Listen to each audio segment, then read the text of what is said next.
Okay. Hello, Jeanette, and welcome. Thank you so much for being with me today.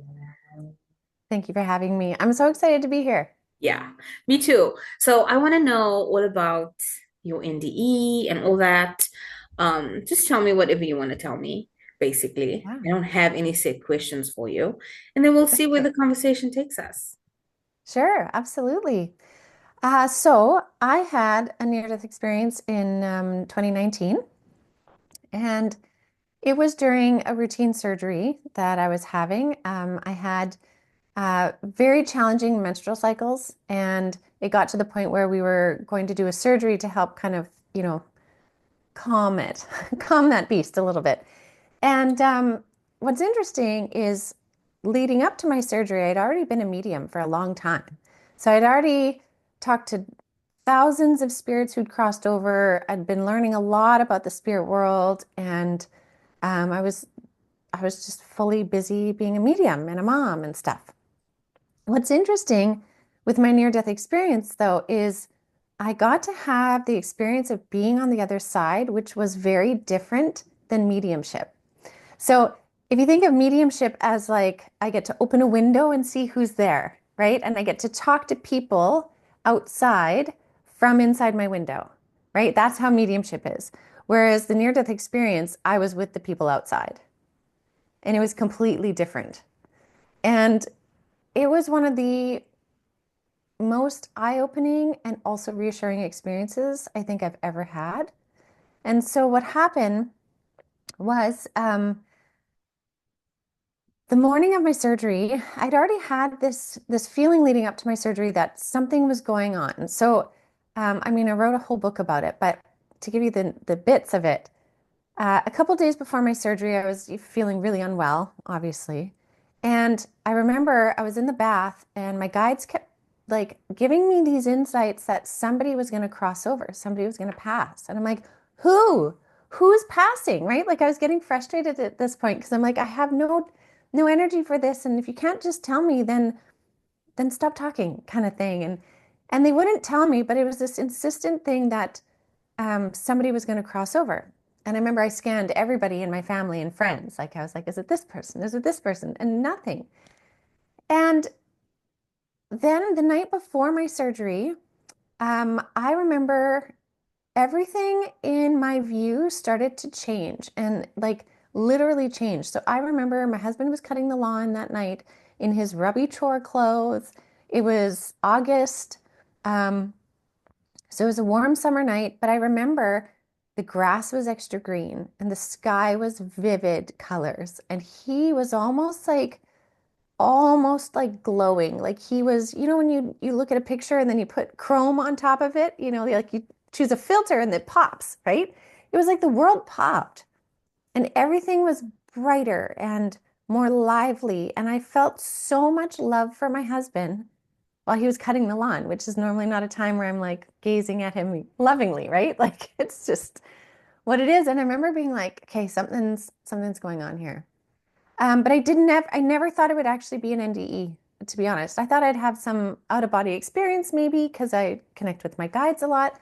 Never thought it would be an NDE, that I would be asked the question. So the next morning is my surgery. And I remember when they were rolling me into the OR, I had this absolute excitement about it. I was so excited. And I'd had surgery before, and like, I'm not usually excited for it.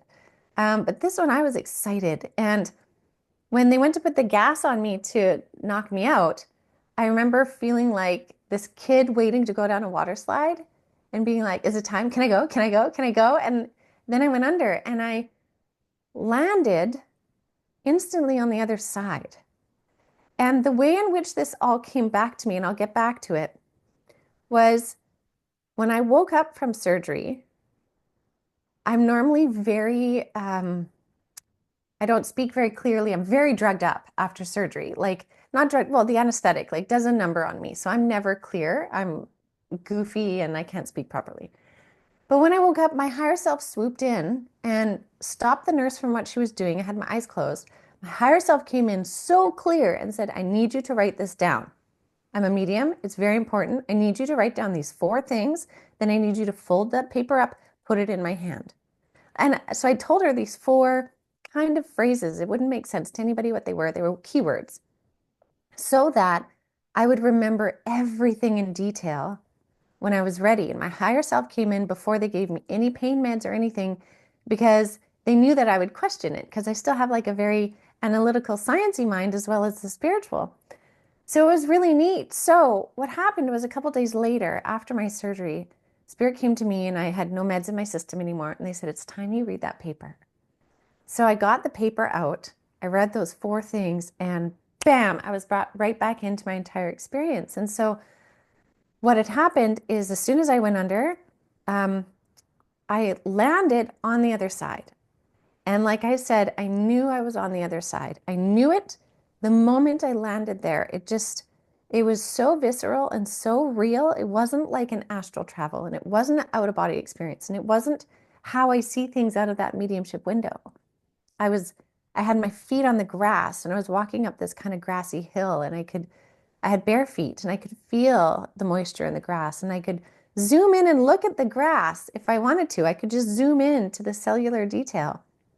And I was walking up this hill and the sky was this most beautiful blue, like a summer blue, that just like amazing summer blue. And I walked up to this kind of like a picnic scene with tons of loved ones. And my grandmother, who has passed, was with me.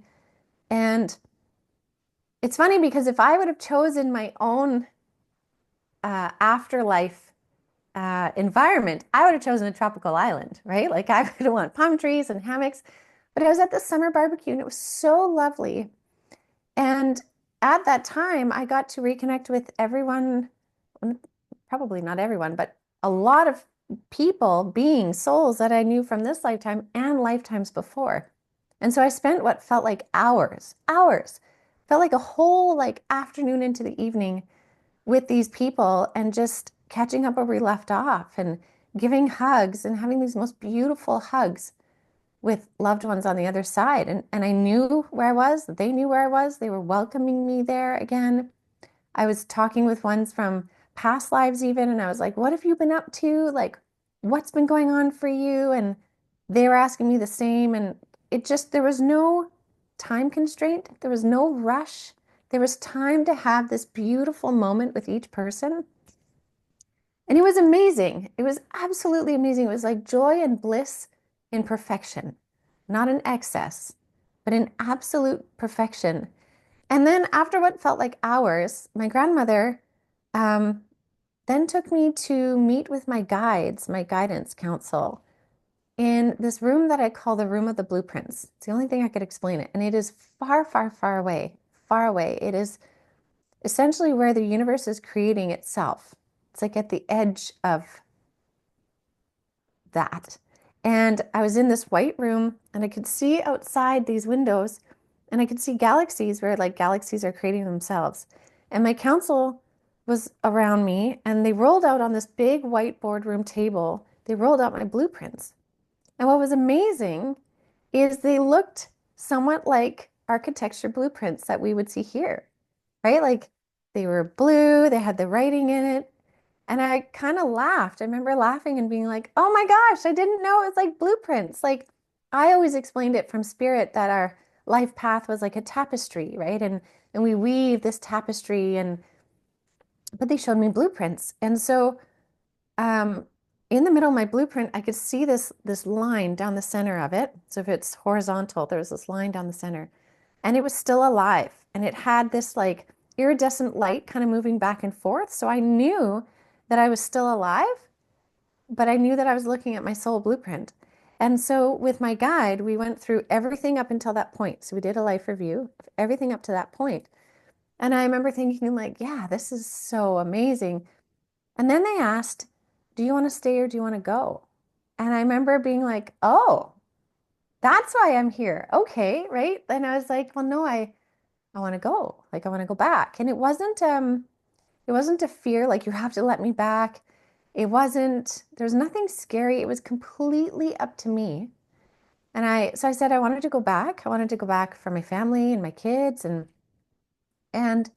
they're like, "Okay, so with that being said, with what you have remaining of your life, And it looked about 6 inches long, is what's remaining. But I don't know what that 6 inches means, right? Because when I look back in my memory, I see my guide's shoulder blocking the first part of my blueprint. So I don't know if we reviewed like a 12-inch long blueprint so far or what. I have no concept, and they purposely won't show me that.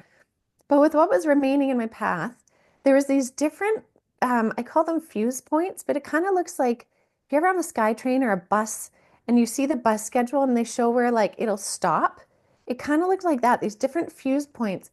And they explained to me that those fuse points are these pieces of destiny that we create in our blueprint before we come here. So specific lessons we want to learn, we kind of plunk them in like a fuse.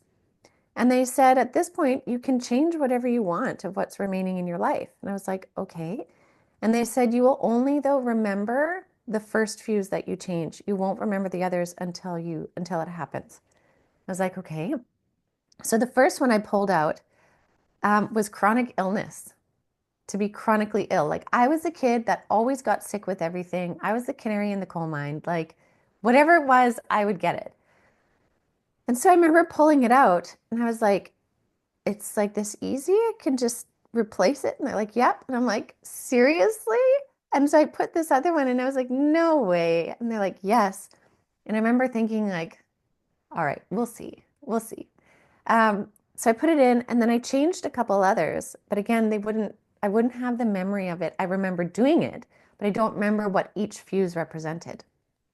So once I completed that, they asked me again, do you want to stay or do you want to go?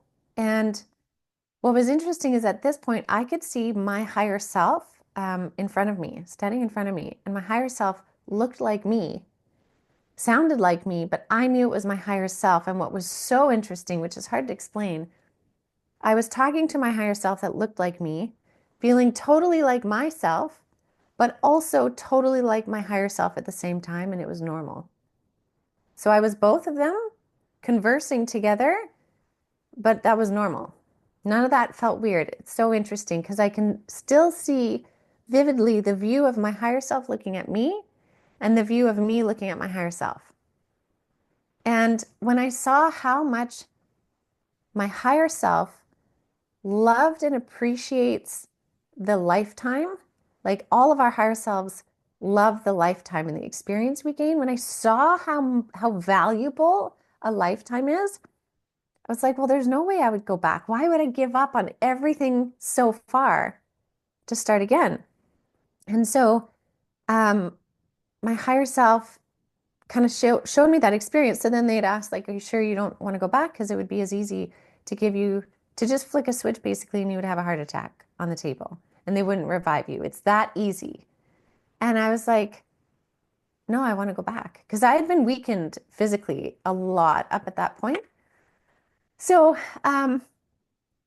it was at that point that we kind of made this agreement. It wasn't like it wasn't a deal. It wasn't like, well, if you do this, then this. It was more just this agreement that if I was coming back, I was going to talk about it.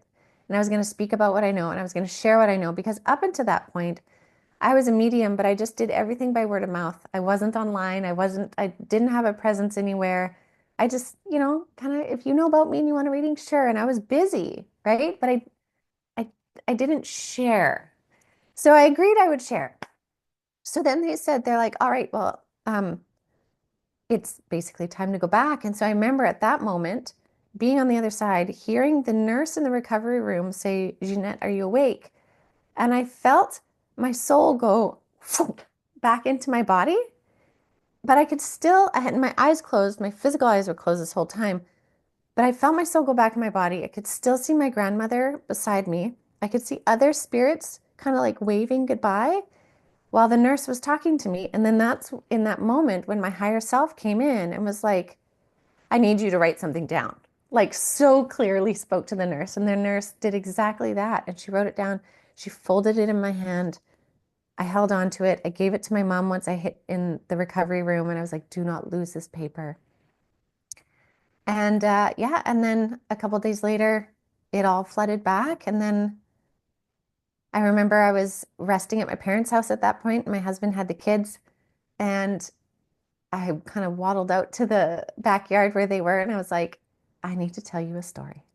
And so that was the first time I told the story, and then I wrote it all in my book soon after. So yeah. That is amazing. I one of the best NDEs I've ever heard because you talk about things that I can only imagine what it was like seeing, like watching galaxies form and like Mhm. being born or something. Like, what was that even like? That must have been the most amazing thing to see. And then the blueprint thing, like you saw the blueprint and you know, because I think about these things a lot. I always wonder, like, if I had an NDE, those are things that I would like to see. You know, I know I'll get to see my loved ones again and this and that. Yeah, I've seen them when they were alive too. We good. Mhm. But I want to see that stuff. So, what was that like for you? It was so wonderful. It was so wonderful, especially for the analytical side of my brain. Yeah. So, first of all, if we go to the galaxy part, what was really neat is I got to see where, and I don't know if they gave this to me in just a way that I could understand, or if it literally looks like this, right? Because sometimes spirit will give you things so your brain can make sense of it, Yeah. but it's a little bit different. But I could see where there was space and galaxies, like we see them. It's black and there's nebulas and stuff. And then there was white, and the white was the nothingness. The white was what had not been created yet. And there, we were right at that edge and that precipice of creation happening. And it was so interesting. It was void space. And then that makes you ask, like, well, how big is space? And it's like that question can't be answered. It's not that. Infinite. It's not a quantifiable thing. But it was at the edge of the universe where it was then being created. It was so interesting. So that was just really cool for my brain. And then the blueprint, that was so nice to see because what I really learned from that experience is how much we create our life path. And we are absolute creators by conscious choice, not only before we come here, but also when we're here. Because the thing Mm. with the blueprint is when we sit with our guides before we come into this life and we choose these different fuses, we have like this bowl of fuses of what do you want to do based on all the lessons you've learned. You have this meeting with them and you talk about it and you plan it out. So we all planned some of the big experiences in our lifetimes here so that we can learn from them. And then when we're Mhm. here as the human and we've forgotten all of that, we're consciously choosing every time we come up against one of those fuse points, what are we going to do? How are you going to deal with this? Mhm. Do you want to run and hide from it? Do you want to dive into it and explore? And it's always the conscious choice. Like it's always up to you. There's no right or wrong technically. Mhm. It's just how in alignment are you going to live? Or are you Mhm. going to live out of alignment? If you live out of alignment, you're going to miss the purpose of the fuses and you will likely put them back in your blueprint the next time you come back in. Yes. Okay. So do you think that we can consciously, and I don't know how this would work, but somehow without having an NDE experience, do you think that we can change the fuses in our blueprints? Yes, I do actually. I think we Yeah. can. And I think the times in which we do that is when we complete the experience of that fuse. Okay. So, what that looks like is when something comes up, we have to deal with it head on and we have to go as deep as is needed to deal with it, right? So, sometimes we may feel like I'm done with this journey, right? I'm done, I'm over it, I've healed it, I've done the things. It's like, well, there's likely more layers then. There's more Mm. layers that need to show itself because until you've completed the journey of that fuse, you can't change it, whether you want to go there yourself or not, right? So, Yeah. what we can do in this lifetime is be very conscious about what we're choosing to do when we come up against these things, these life choices. Does it feel aligned or does it not? If you stay in your alignment, you will move through these fuses with much more ease and grace and like smaller deviations. Mm. But if you live out of alignment, you're going to deviate huge from that fuse Yeah. and you're going to have to come back around again and probably deviate again.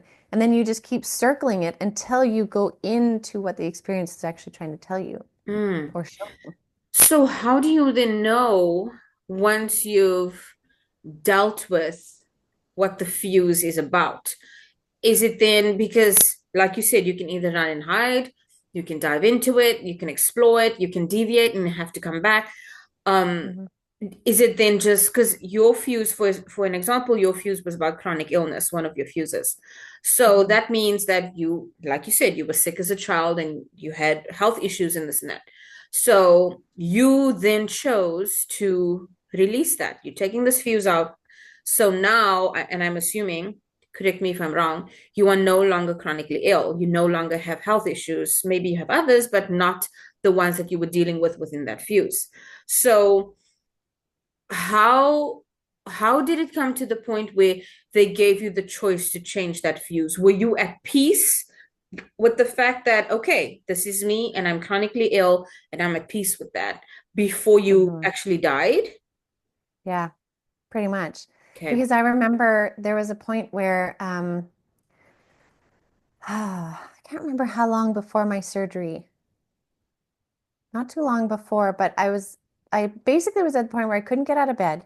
I couldn't have conversations because I was bleeding so much, I didn't have enough oxygen in my body. So I was very hypoxic. So to even have this conversation, I would have been out of breath a long time ago and been having a nap already because I couldn't converse. So I remember I was laying in bed and I was like, instead of the victim mentality, which I very much hold a lot of compassion for, Mm, like Earth life is not easy and we struggle and that's not easy. So I'm not saying this is like, oh, just choose to be happy. This isn't false positivity, okay?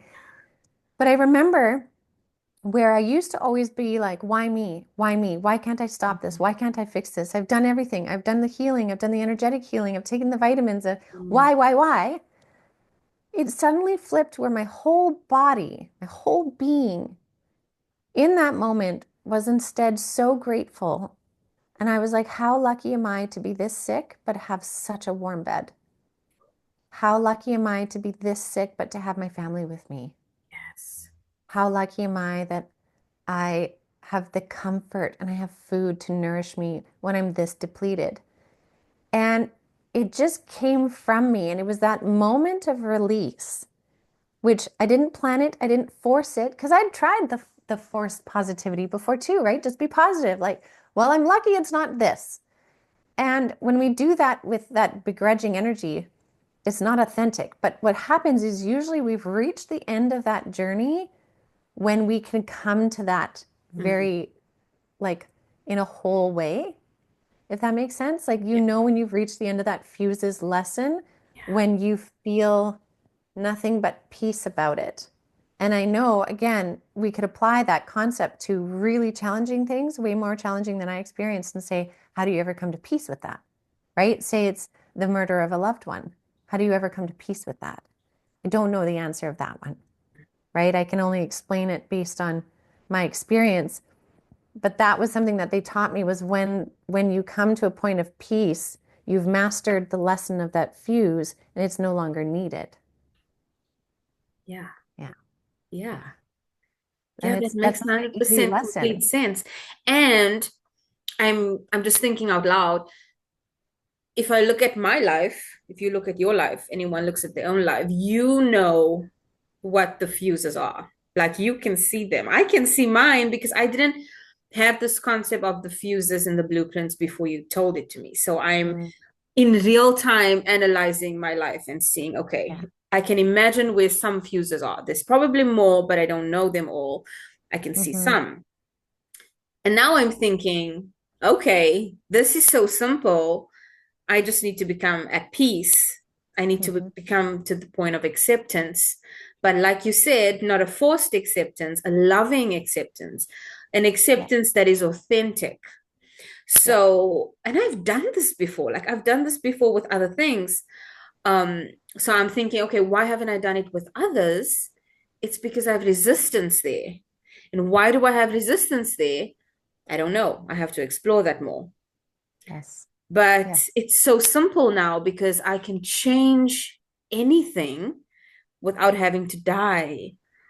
Mhm. this is like, this is going to change Yeah. my life. Yeah. And Yeah. it's not like it is, it's a simple concept. And what I find in teaching all the spiritual stuff that I do, most of the time the concepts are actually very simple. It's just way harder to explain it. It's way harder to get through all the muck of the human emotions to get to the simplicity of it. Yeah. And that's what spirit always wants is to get to the simplicity. And then how do you apply it to your life? Because, for example, with the fuse, yes, I was able to take out that journey of having to move through chronic illness, right? However, I still had some physical journeys I had to finish after, not in terms of chronic illness, but fully rectifying the situation of my monthly cycles and all of that, that I had to get to the root of it. Yes, I changed the fuse. And yes, it changed dramatically from that point. But to fully get to the base root of it, I had to still go through a couple more things to find that healing piece, right? Of Yeah. how does my physical body gain its strength so that I'm not affected by things.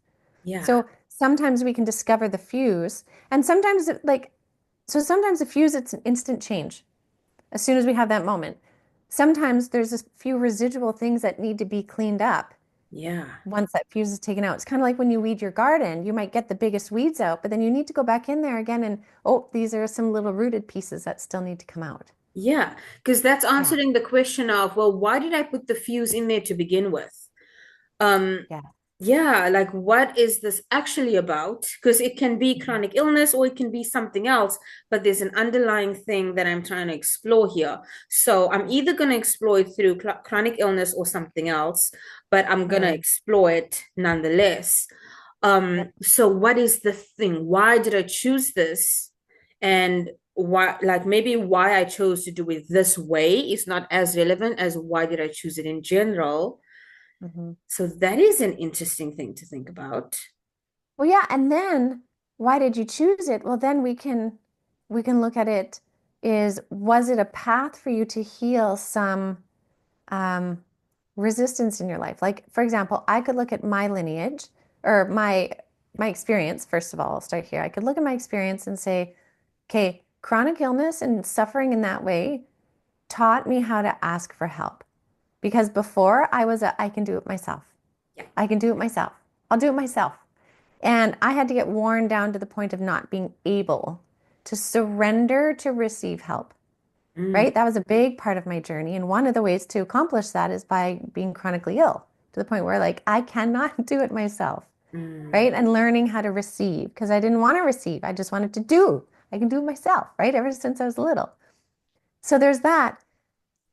That was specific to my soul. At the same time, I took on ancestral biological healing of, hey, I will help to heal this issue, this genetic piece in my family line. mm, I will be the person that can transmute that through the biological being so that that genetic predisposition is not picked up again by future generations. That's how mhm, we heal lineages, right? Like mhm. the emotional, mental, physical healing we do changes which genetics are then picked up by future generations too. Okay. So it can go different ways depending on what the thing is.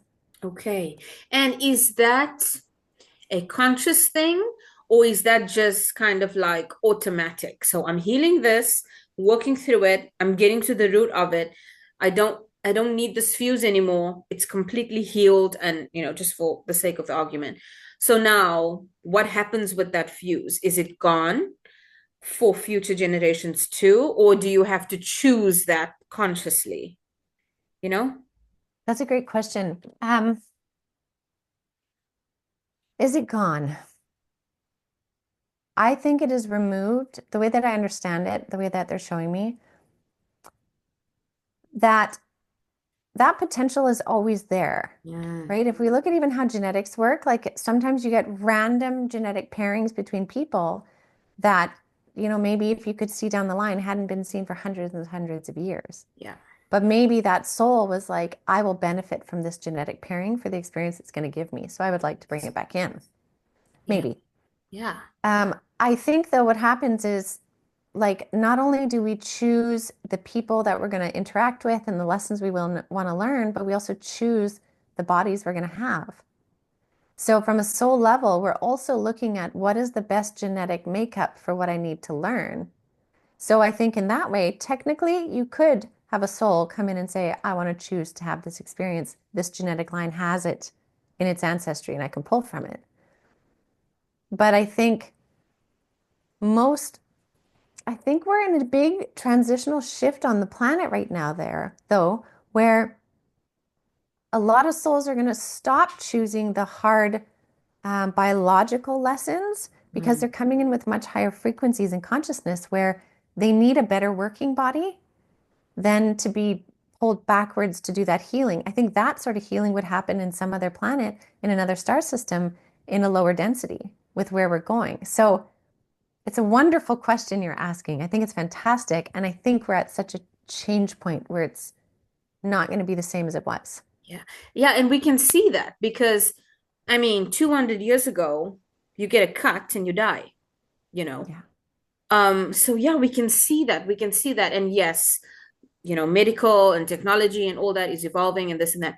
But that is only a reflection of collective consciousness. Because if we were not evolving as a collective consciousness, then the technology and the medical sciences and all of that wouldn't be evolving too. So I just see it as like, oh, if medical technology and all that is evolving, it's a symptom that we are evolving.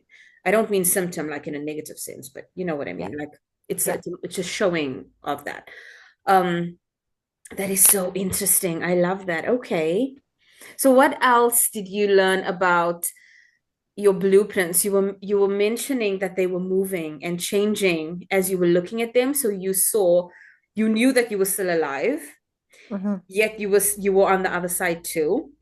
Hmm. Um, do you think that and they did give you the choice, like you could go back or you could stay. Yeah. Do you think that there are other things that you could have changed or done something different with in the blueprints? Or was there anything else that stood out for you in them? Um, the first fuse was the one that I remembered. The second fuse, so the second fuse, some of them are still just starting to show themselves now, where I'm starting to be like, oh, this was a fuse, but I don't know the full story of it yet. So it's this evolution, which makes me think I do have longer in this six inches that I saw, right there. I think I'm here for a longer amount of time. Um, One thing that I thought was so interesting though is when so I've never explained this before, so I'm hoping this will come out right. When I saw on the blueprint that the energy line was still moving, right? Like I could still see this soul essence was still moving. So I knew I was alive and it felt like my body was like over there, like Mm, down there, right? Um, I had love for the soul that I was in that experience, but I didn't feel an attachment to my body. It didn't feel like my body didn't matter, but I didn't feel an attachment to my body. And I thought that was really interesting because so many people always ask when they cross over, like when a loved one has crossed over and they're coming to see me for a reading, they always ask, like, what should I do with their ashes? What should I do with their, do they want to be buried? Do they do this, this, and this? And should they wear this? And I got them the purple suit. Is that okay? Would she like that?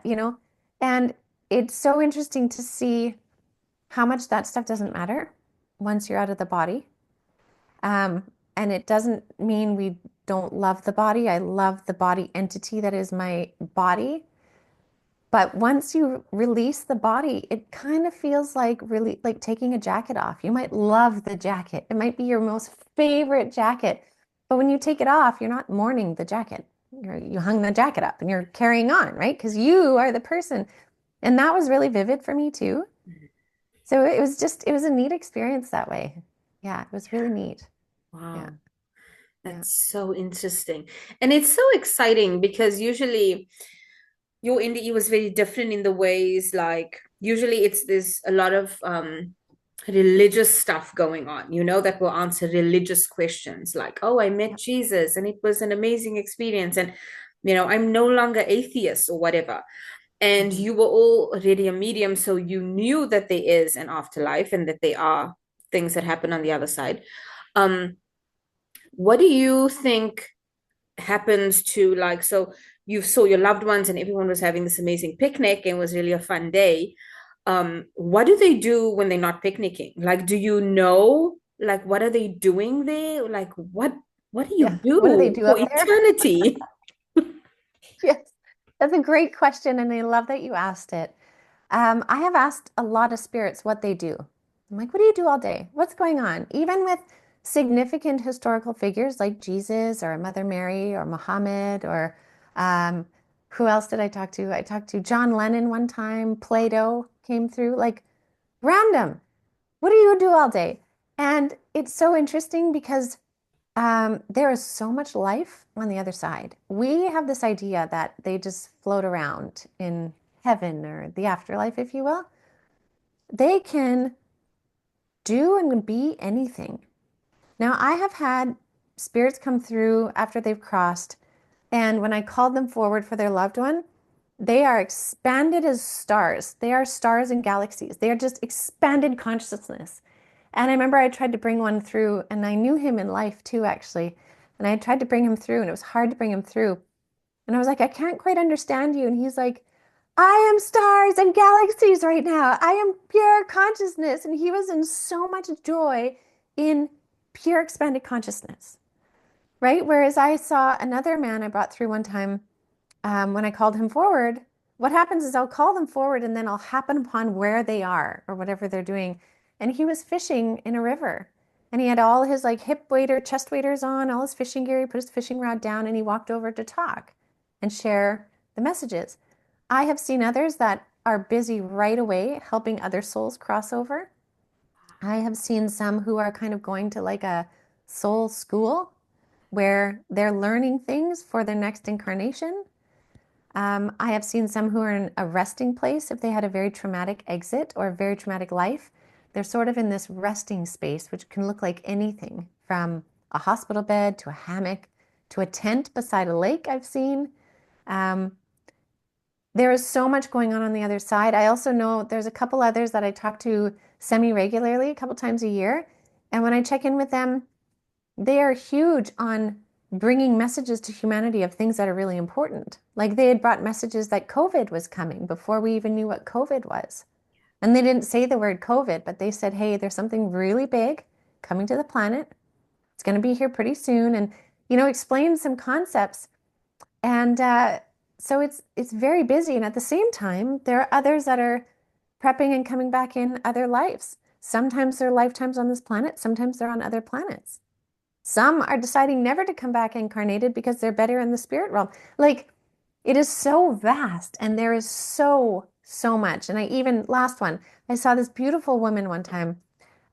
She was very elderly when she passed and she loved her house apparently because when I called her forward, she was sitting on her front porch in her rocking chair in her house. And I described the house just as it was. And she was so content that she essentially was living in that energy for a little while on the other side. So it's vast and it's anything, anything. He's amazing. Hmm. That's good to know. That is Hmm. really good to know. And it's comforting as well because you want, like, a lot of people believe that when you die, there's nothing. It's just darkness and nothing.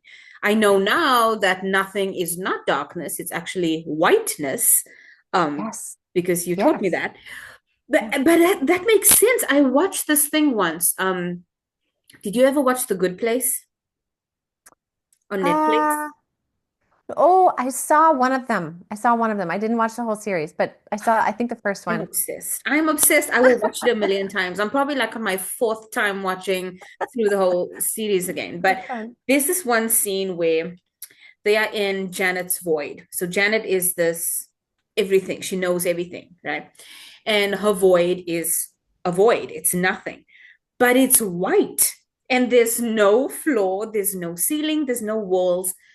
You can just conjure up anything because Yes. it's empty. It's just open and waiting for you to use it to do whatever. And when you said it immediately, I was like, oh, okay, I see, I see. So that is so interesting because even darkness is something, it's darkness, something, Yeah. you know? Yeah. So Yeah. that's Light is interesting. nothing. Yeah. But I have a question about so the souls, right? So now they're on the other side, they're doing their thing, they're fishing, they, hanging out on their porches, whatever they're doing. Do you think that on the other side, and I think I know the answer, but do you think on the other side, they also have some type of, I don't know, purpose, mission, wanting to do something that is for with a certain direction towards something like, as humans, I strongly feel I need to do certain things. Hmm. And I have a list of these things. And I hope that by the time I die, I would complete these things. Now, it's not things like, you know, go skydiving and jump off a cliff. It's not things like that, but it's Hmm. things like meaningful things that I think are meaningful to me. So Hmm. it's my way of leaving the world in a better state than I found it in Hmm. my own way of how I think I can do that. Do you think that they have that on the other side? Yeah, absolutely. They do. They have all kinds of purposes and it's always like when you talk to those that are really, really wise on the other side, they know that their human experience was just a part of what they're wanting to accomplish. So, like skydiving, for example, for us, I really want to do this one time. I want to skydive. I want that experience. For them, they're like, okay, I really want to have this human experience. I want to do it. And so they do. They have these purposes. They have the greater soul purpose. Mm, And every single one of them is completely unique. yeah. It's to that individual soul experience. So, I mean, you can have soul journeys. Like I had one where I had had a very, I'd had a human lifetime where I had a lot of capacity, long, long, long time ago, a lot of capacity, could move energy, could do a lot of things. But it burned out my humanness so much that my next lifetime I came back as a tree, as a giant cedar tree for about 300 years because it gave me the experience of stillness, of family, of calm, of grounding. So, like, that's why I say it can be so many things. Like, our minds would just like bend and twist with all the possibilities of what we can do on that side or where we go next, what we do next. Yeah. And there's always this theme of balance, right? Because you had the tree experience, which was the balancing act for the previous experience. So Yeah. that's interesting too. So Yeah. were you always a medium, or when did that happen for you? So that's a great question. I didn't come into the working awareness of it until my late teens. Like it was in my late teens, early 20s that I couldn't ignore it anymore. So retrospectively, I remember even at the age of 5 years old, I knew there was people in my room at nighttime and I couldn't see them, but I could feel them. Turns out it was my counsel that were just checking on me. Because early at about the age of 7 is when some of my chronic illness experiences started. But those are what helped to bring in this higher level consciousness. I would have these series of fevers where I would um, go into this almost fevered uh, catatonic state, sort of, for it would last a few minutes and then it would stop. It would always happen twice. Every time I got sick, I would get sick once a year from the age of 7 to 13. And during that time, they were bringing in so much consciousness, or you could almost picture it like connecting all these neurons in my brain during these fever times to give me the conscious capacity for what would come later in life. Little did I know. And it was something that doctors could never really quite figure out. So what was interesting is from the age of 5, this council was around me, keeping kind of guardianship through all these things. And when the last time when I was in the hospital, when I was about 8, I was in the hospital for a week and they were doing all these brain scans trying to figure out what the heck was wrong with me, and everything came back normal. But the doctor had said to my parents, we're not sure what it is, but she'll outgrow it by the age of 13. And there was no grounds for why, but my counsel said that they'd brought that through the doctor so that we would just know there would be an end date. And sure enough, by the time I was 13 was the very last one, and I knew it. After that experience, the last one happened, it was done. So then after that, after 13, by about 15, I had my first experience seeing the spirit of one of my grandmothers that had passed. And then by about 17, I started hearing spirit stuff, which was very confusing and very like I thought I was losing my mind because I'm like, why am I, people hear voices and I'm like, it must mean that I'm unstable. But I'm like, I'm not unstable because, these aren't hurtful voices. They're not trying to convince me to do anything bad. I'm just hearing them talking to me in my head. And so that was a whole lot. So again, it wasn't till about at 17, I really worked hard on managing my anxiety because it produced a lot of anxiety, learning my mind, learning how to use my mind. And then by 20 is when I was like, okay, I can't deny what's happening anymore. There's too much stuff happening. And what was interesting is there was this day where my cat, I was home alone and I heard a voice, an outside voice, like an outside of my head, audible voice, really low voice say, Ginette, look down the hall. And I almost lost it. I think I yelled every swear word ever out of panic that I could think of out of sheer terror. And and I was like, okay, no, I didn't hear that. I didn't hear that. And then again, Ginette, look down the hall. And so I remember I'm folding laundry and I looked like this. I'm like, please don't be scary. Please don't be scary. And I saw a man at he was sort of looked like a hologram. Like I knew it was spirit because I could move through him. But he was standing there. He had military fatigues on and then like a tan colored t-shirt. Very big man, turns out one of my lifetime guides. But my cat, who is alive, um, she was staring at him. She was sitting right in front of him, staring at him, and her tail was wagging. And that moment for me, I was like, she sees him. I see him. I was like, I'm not crazy. I'm like, this is legit, like all the way back when I was 5 years old and all of these things. And so that moment flipped it for me where I was like, I'm not going to be afraid anymore. I need to learn this. And so I sat for a couple of years in a few mediumship development circles to help me understand what was happening. Had some wonderful mentors that just helped me open up the gates and have context for what was happening. And then, I mean, that was that. Just That's took off from exciting. there. Yeah. Yeah, that's exciting. Wow. I mean, I'm glad it was a little slow in the beginning, but you caught on and you went with it, and that's Yeah. wonderful. That's Yeah. good. Yeah. So it's been, I could never imagine not having that connection now. Like it's just so a part of how I live my life and the way I see the world. Um, it would be very sad if it was completely shut off and it was just Yeah. 3D. Yeah. Yeah, yeah.